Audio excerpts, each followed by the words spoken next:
Hello friend, welcome to my channel. आज हम लेके आ गए वेल्डर ट्रेड का एनपीसीआईएल का ऑफिशियल क्वेश्चन पेपर जो आपका एडवांस टेस्ट का है। ठीक है, तो चलिए इस क्वेश्चन पेपर को स्टार्ट करते हैं। ठीक, तो यहाँ पे कुछ इंस्ट्रक्शन लिखा गया, उसके बाद आपका क्वेश्चन पेपर मिल जाएगा। तो ठीक है, देखिए पहला क्वेश्चन में क्या कर रहा है, निम्नलिखित में से कौन सा धातु संयुक्त प्रक्रिया नहीं है, मतलब मेटल ज्वाइनिंग का जो प्रोसेस नहीं है। तो देखिए गैस कटिंग, ये कटिंग हो गया, मेटल ज्वाइनिंग का प्रोसेस नहीं हुआ, इसलिए आपका राइट आंसर हो जाएगा ऑप्शन नंबर बी। ठीक, नेक्स्ट क्वेश्चन कह रहा है कि आमतौर पर गैस द्वारा धातु को काटने के लिए कौन सी गैस उपयोग करते हैं। तो कौन सी करते हैं, ऑक्सीएसिटिलीन करते हैं, तो ऑप्शन नंबर ए आपका राइट आंसर हो जाएगा O2, C2H2।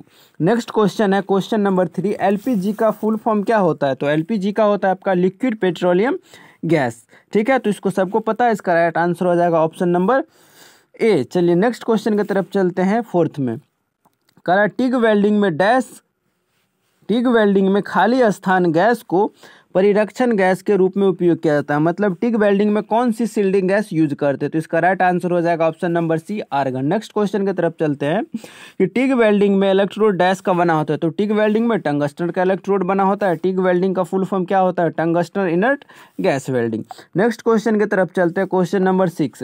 क्वेश्चन नंबर 6 में कह रहा है कि डीसी आर्क वेल्डिंग में कितने प्रकार की ध्रुवता उपयोग किया जाता है। ध्रुवता का मतलब यहाँ पे हो गया आपका क्या, पोलैरिटी। तो पोलैरिटी दो गो होता है, एक स्ट्रेट पोलैरिटी, एक रिवर्स पोलैरिटी। तो इसका राइट आंसर हो जाएगा option number B. Next question में कह रहा है कौन सा फ्लेम कटिंग संचालन के लिए उपयुक्त है, मतलब कौन सा जो लॉ है आपका वो कटिंग के लिए यूज करते हैं। तो कटिंग के लिए कौन सा सुटेबल होता है, तो आपका ऑक्सीडाइजिंग होता है, ऑप्शन नंबर ए इसका राइट आंसर हो जाएगा। नेक्स्ट क्वेश्चन में कह रहा है परिरक्षण और परिष्करण डैश वेल्डिंग में उपयोग किया जाता है। तो GTAW में क्या करते हैं, परिरक्षण और परिष्करण का उपयोग करते हैं। नेक्स्ट क्वेश्चन में कह रहा है आर्क वेल्डिंग के दौरान निम्नलिखित में से कौन सी किरण उत्पन्न नहीं होती है। तो देखिए विजुअल रे उत्पन्न होता है, अवरक्त उत्पन्न होता है, यूवी उत्पन्न होता है, लेकिन गामा रे उत्पन्न नहीं होता है, इसलिए आपका राइट आंसर हो जाएगा ऑप्शन नंबर बी, क्योंकि ये पूछ रहा है कौन सा उत्पन्न नहीं होता है। नेक्स्ट क्वेश्चन 10th नंबर में कह रहा है निम्नलिखित में से कौन सा फिलेट वेल्ड का प्रकार नहीं है। तो देखिए बट वेल्ड फिलेट वेल्ड का प्रकार नहीं है, क्यों नहीं है, तो देखिए यहाँ पे लैप ज्वाइंट आप लोग जब ऐसे बनाते हैं तो कुछ ये इस टाइप का लैप बनता है, तो यहाँ पे ट्रायंगल बन जाएगा, तो आपका कौन सा हो जाएगा, फ्लैट हो जाएगा। टी में भी ट्रायंगल बनता है, इसलिए आपका फ्लैट हो जाएगा। और उसके बाद कॉर्नर में भी ट्रायंगल बनता है, तो इसलिए आपका ये, एक सेकंड, कॉर्नर में देखिए कॉर्नर ज्वाइंट इस टाइप से होता है, ये इस टाइप से, तो यहाँ पे भी ट्रायंगल बनता है, तो ये भी आपका फ्लैट हो जाएगा। लेकिन बट ज्वाइंट आमने सामने रहता है, इसमें कोई ट्रायंगल नहीं बनेगा, इसलिए आपका ये कौन सा ज्वाइंट नहीं हो जाएगा, ये आपका बट ज्वाइंट जो है फ्लैट ज्वाइंट के अंतर्गत नहीं आता है। नेक्स्ट क्वेश्चन में कह रहा है टिग वेल्डिंग के लिए किस प्रकार का करंट का इस्तेमाल करते हैं। तो टिग वेल्डिंग के लिए एसी भी करते हैं, डीसी भी करते हैं। जब टिग वेल्डिंग में एल्युमिनियम का वेल्डिंग करते हैं तो उस टाइम एसी करंट का यूज करते हैं। चलिए नेक्स्ट क्वेश्चन की तरफ चलते हैं, इसलिए इसका राइट आंसर क्या हो जाएगा, एसी डीसी दोनों, तो option number C. Question number 12 में कह रहा है डीसी शक्ति स्रोत के रूप में प्रयोग करते समय विद्युत आर्क के धनात्मक अंत पर लगभग खाली स्थान ऊष्मा उत्पन्न होता है। तो इसमें कितना होता है, 2/3 ऊष्मा उत्पन्न होता है। देखिए धनात्मक पे 2/3 ऊष्मा उत्पन्न होता है और ऋणात्मक पे 1/3 ऊष्मा उत्पन्न होता है। तो धनात्मक का पूछा है तो 2/3 हो सकता है, इस बार ऋणात्मक का पूछ ले तो इसलिए थोड़ा सा याद रख लीजिएगा 1/3। चलिए नेक्स्ट क्वेश्चन की तरफ चलते हैं क्वेश्चन नंबर 13 में। क्वेश्चन नंबर 13 में कह रहा सामान्य रूप से एल्युमिनियम धातु के वेल्डिंग के लिए कौन सा करंट यूज करते हैं। तो एसी यूज करते हैं, जब भी एल्युमिनियम आएगा एसी मारेंगे। क्यों, क्योंकि उसमें उसका जो ऑक्साइड होता है उसका ऑक्साइड का मेल्टिंग पॉइंट ज़्यादा होता है, लगभग 1930 डिग्री सेंटीग्रेड के आसपास, इसीलिए जब भी एल्युमिनियम का वेल्डिंग करते हैं तो एसी का यूज करते हैं। नेक्स्ट क्वेश्चन में कह रहा है 14 नंबर में टिग वेल्डिंग में बेहतर आर्क स्ट्राइकिंग गुणवत्ता प्रदान करने के लिए इलेक्ट्रोड में कौन सी धातु मिश्रित की जाती है। तो जब हम लोग टिग वेल्डिंग में जब हम लोग बेहतर मतलब अच्छा आर्क स्ट्राइक, मतलब आर्क स्टार्ट करना होता है, स्ट्राइक का मतलब चाहते हैं, तो उसमें हम लोग टंगस्टन इलेक्ट्रोड में थोड़ा सा थोरियम मिला देते हैं। जैसे आप लोग सुने होंगे थोरिएटेड टंगस्टन इलेक्ट्रोड, तो जब इलेक्ट्रोड में थोरियम मिला देंगे तो आर्क स्ट्राइक कैसा हो जाएगा, अच्छा हो जाएगा। ओके, नेक्स्ट क्वेश्चन की तरफ चलते हैं। अगला क्वेश्चन में कह रहा है टिग वेल्डिंग प्रयोग करते हुए दो स्टेनलेस स्टील पाइप के टुकड़े को जोड़ते समय शील्डिंग गैस डैश से गुजारती है। तो शील्डिंग गैस किससे गुजारेंगे? वेल्डिंग टॉर्च के माध्यम से, क्योंकि टॉर्च से ही होके क्या जाता है? शील्डिंग गैस जाता है। तो इसलिए इसका राइट आंसर हो जाएगा option number C. Question number 16 में कह रहा है वेल्ड 6 की घटना डैश में होती है। वेल्ड 6 का मतलब होता है वेल्ड डीके। देखिए वेल्ड डीके सिर्फ स्टेनलेस स्टील में होता है और किसी मेटल में नहीं होता है, इसलिए आप लोग दिमाग में बैठा लीजिए, जब भी वेल्ड डीके आएगा तो स्टेनलेस स्टील मारना है। ओके, नेक्स्ट क्वेश्चन है 17 नंबर। 1 इंच कितने सेंटीमीटर के बराबर होता है? तो 1 इंच आपका होता है 2.54 सेंटीमीटर के बराबर। ऑप्शन नंबर डी इसका राइट आंसर हो जाएगा। ये सिंपल सा वर्कशॉप का क्वेश्चन था। अगला क्वेश्चन 18 नंबर में वेल्ड ज्वाइंट में सांद्रता सामान्य तौर से ठोस बनने वाले वेल्ड में डैश के फंसने के कारण होता है। तो सांद्रता मतलब होता है पोरोसिटी। पोरोसिटी कब होता है? जब मेरा गैस फंस जाता है। तो इसका राइट आंसर हो जाएगा option number B, gas. Next question है क्वेश्चन नंबर 19। टिग वेल्डिंग में उपभोग्य होता है, मतलब कंज्यूमेबल होता है। मतलब टिग वेल्डिंग में क्या खत्म होता है? टिग वेल्डिंग में टंगस्टन का इलेक्ट्रोड तो खत्म होगा नहीं, नोजल तो खत्म होगा नहीं, तो उसमें हम लोग फिलर धातु को डालते हैं ज्वाइंट को भरने के लिए। तो क्या होता है? कंज्यूम होता है। इसलिए आपका राइट आंसर हो जाएगा फिलर तार। नेक्स्ट क्वेश्चन 20 नंबर में कह रहा है टिग वेल्डिंग में प्रयुक्त वेल्डिंग टॉर्च का नोजल किसका बना होता है? तो वेल्डिंग टॉर्च का नोजल यहाँ पे सिरेमिक का बना होता है। ध्यान रखिएगा, कॉपर का नहीं। मैं याद दिला दूँ, कॉपर का नहीं रहता है। टीआईजी में जो नोजल है वो आपका सिरेमिक का बना होता है। इसी से हम लोग गैस देते हैं, मतलब मेरा जो गैस होता है शील्डिंग गैस, वो सिरेमिक के नोजल से होकर गुजरता है। इसलिए इसका राइट आंसर हो जाएगा सिरेमिक। नेक्स्ट क्वेश्चन 21 में कह रहा है वेल्डिंग में शक्ति स्रोत के तौर पर एसी का उपयोग किया जाता है, जहां एसी डैश को दर्शाता है। मतलब एसी का फुल फॉर्म पूछ रहा है। एसी का फुल फॉर्म क्या होता है? Alternating current. ये आप सभी को पता है।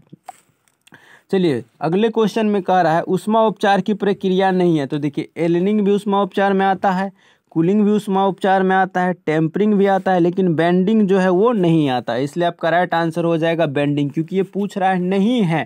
तो इसका राइट आंसर क्या हो जाएगा? बेंडिंग।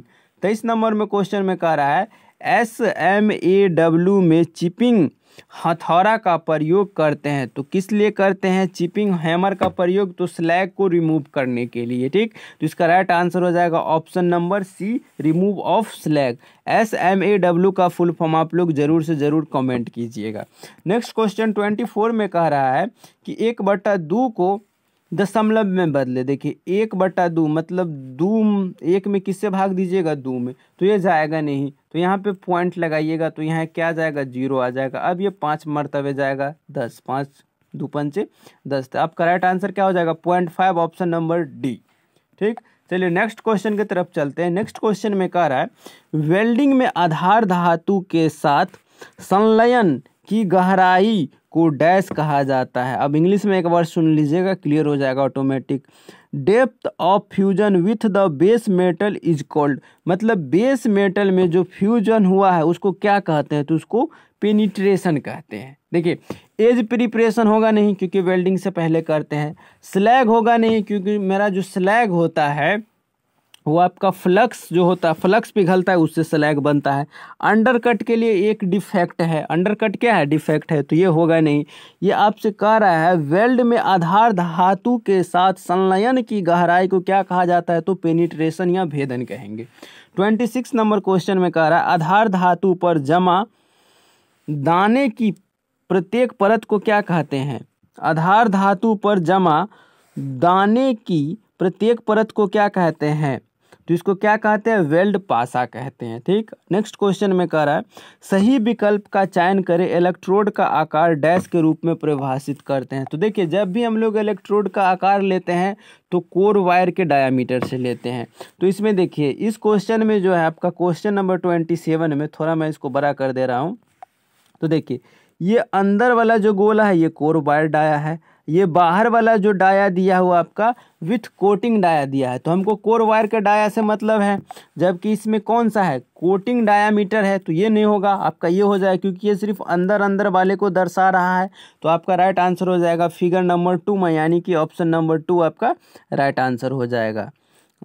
चलिए नेक्स्ट क्वेश्चन 28 की तरफ चलते हैं। तो 28 में कह रहा है वेल्डर योग्यता का परीक्षण खाली स्थान जांच करने के लिए करते हैं। देखिए वेल्डर योग्यता का हम लोग परीक्षण क्यों करेंगे? वेल्डर का कौशल टेस्ट करने के लिए। सिंपल सा क्वेश्चन है। चलिए नेक्स्ट क्वेश्चन की तरफ चलते हैं। नेक्स्ट क्वेश्चन में कह रहा है कि लो मतलब अल्प कार्बन स्टील, कहने का मतलब है लो कार्बन स्टील में कार्बन कितना रहता है? तो लो कार्बन स्टील में 0.5 से लेके 0.3 तक आपका कार्बन रहेगा। मीडियम में पूछेगा तो 0.3 से लेके 0.7% तक रहता है। हाई कार्बन में 0.7 से लेके आपका हाई कार्बन में हो जाएगा 0.7 से लेके 1.4% तक। ये ज़रूर याद रखिए क्योंकि इस बार पूछेगा। पिछले बार क्या पूछा था आपका? लो कार्बन स्टील, तो हो सकता है इस बार हाई कार्बन स्टील या मीडियम कार्बन स्टील पूछे, इसलिए आप लोग एक बार देख लीजिएगा।